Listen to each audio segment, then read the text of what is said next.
hormati pada hari ini, saudara dan saudari sekalian, hari ini kita melihat Boleh tengah sini, melihat keadaan perubahan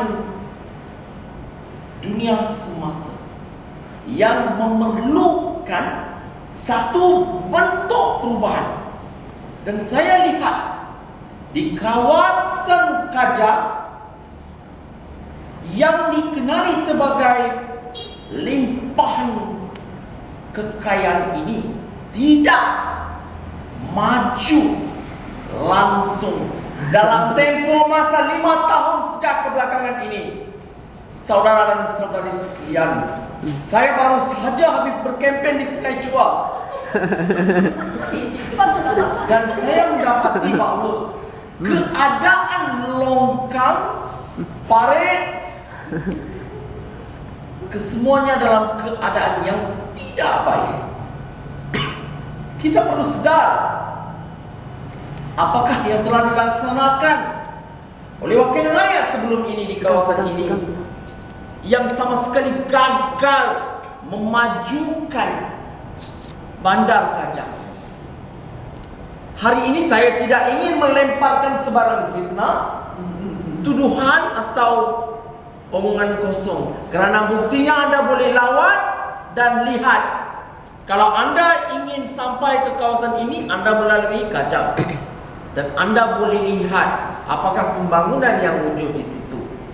Tidak ada satu pembangunan yang kita boleh banggakan dalam tempoh masa 5 tahun. Ubah. Okey, terima kasih saudari Sekitan. Jadi, apabila saya dipilih kelak sebagai wakil rakyat di kawasan ini, bebas, maka saya akan meletakkan satu aras yang akan menjadi membantu saudara dan saudari untuk meningkatkan taraf hidup. Yang pertama, kita lihat dari segi peluang pekerjaan yang wujud di Kajang ini.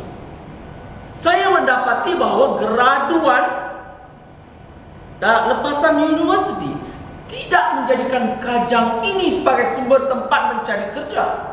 Buktinya kita boleh lihat di kawasan sekeliling seperti Universiti Kebangsaan Malaysia, Universiti Putra Malaysia, UNITED. Mereka cuba mencari peluang pekerjaan di Cyberjaya, di Petaling Jaya. Apa dah jadi pada Kajang? Tidak ada satu pembangunan yang wujud di sini yang memberikan peluang pekerjaan. Maka saya akan mengusahakan untuk mewujudkan satu zon perniagaan kecil-kecilan di mana kita akan memastikan graduan ini yang mempunyai modal kecil boleh membuka peluang perniagaan, dan seterusnya perniagaan kecilan ini mampu disuburkan. Maka akan wujud satu pola transformasi yang mengizinkan peluang pekerjaan sebanyak 20,000 setiap tahun. Haji Mufti.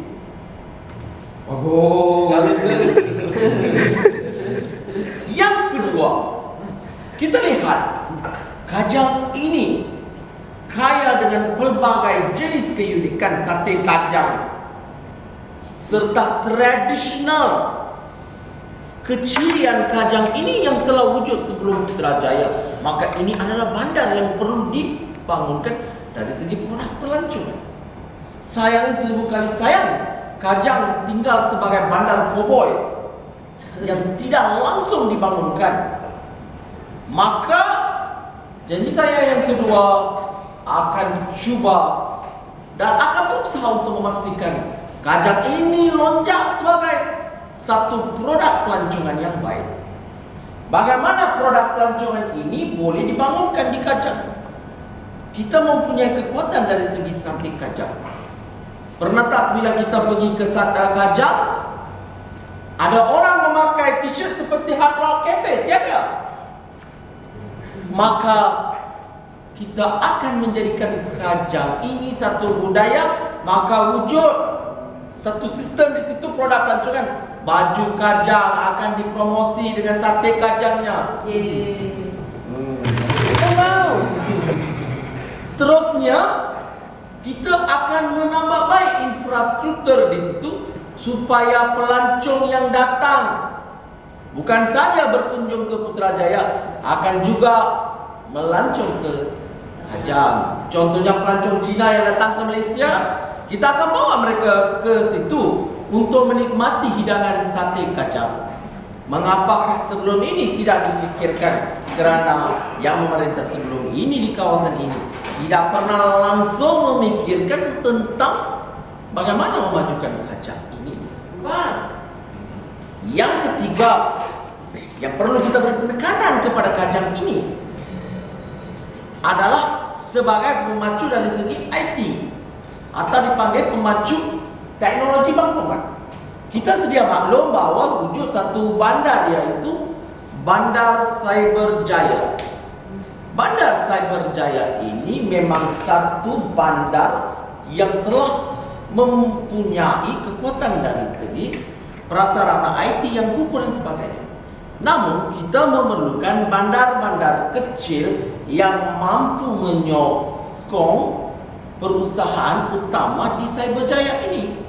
Kerana kedudukan kedua-dua bandar ini tidak begitu jauh, maka satu talian perlu diwujudkan di antara kedua-dua kawasan ini, di mana di Kajang kita boleh wujudkan perusahaan kecil-kecilan dari segi modal separuh mahir, maka akan wujud peluang pekerjaan. Modal separuh mahir, maka tidak akan menganggur.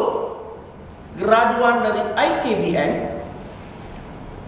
Institut Latihan Perindustrian, yang bergraduan dari bidang teknologi maklumat, maka Bandar Kajang akan menyediakan peluang kecil-kecilan ini supaya Kajang ini dapat menjadi penyalur bahan IT untuk dijadikan bahan siap di Cyberjaya. Maka industri di Cyberjaya tidak perlu bergantung kepada kawasan seperti Pulau Pinang, kawasan Johor Bahru dan sebagainya.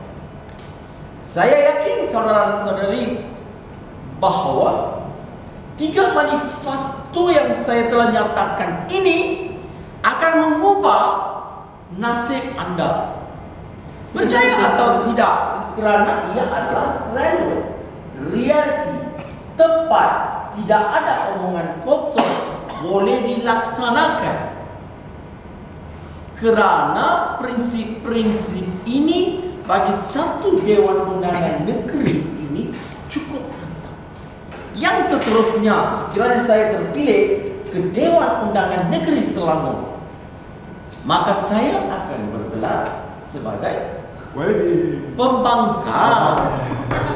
Maka sudah tentu Kajang yang selama ini dipinggirkan, atau saya boleh nyatakan sebagai nyamuk yang tidak bernyawa ini, akan dibangkitkan. Kerana tidak ada pernah dalam mana-mana soalan di Dewan Undangan Negeri Selangor ini dibangkitkan mengenai isu Kajang. Sila lihat bukti dan rekod dalam handset Dewan Undangan Negeri Selangor. Maka setiap persidangan Dewan Undangan Negeri tersebut, saya akan membangkitkan satu demi satu isu yang akan dapat penjelasan serta pertimbangan sewajarnya daripada kerajaan negeri yang telah menganaktirikan Kajang ini. Kita mau Kajang bangkit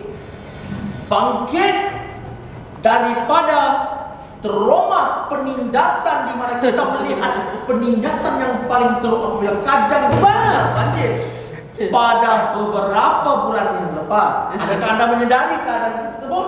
Ada. Tetapi tiada siapa yang menindakkannya. Apakah Kajang akan terus terpinggir? Bro. Boleh. Maka kita perlu Ini aja. betul.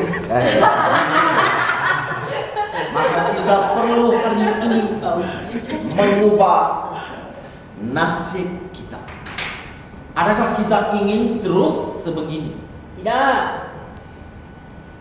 Justru hanya tinggal 7 hari saja. Anda boleh mengubahnya. Ubah. Jika Anda ingin mengubahnya, apa Anda perlu lakukan?